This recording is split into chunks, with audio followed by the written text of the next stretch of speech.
Come nasce Passione? Libero Bovio incontra un suo vecchio amico. Quasi non lo riconosce per quanto è trasandato e malconcio. Allora lo invita a parlare.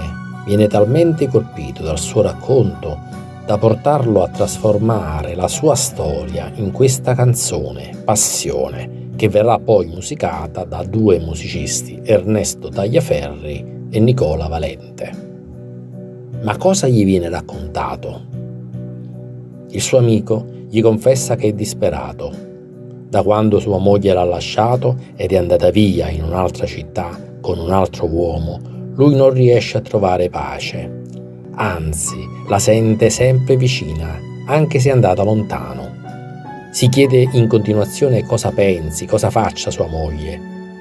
Piange in continuazione. I suoi occhi non riescono a trovare pace, sebbene sia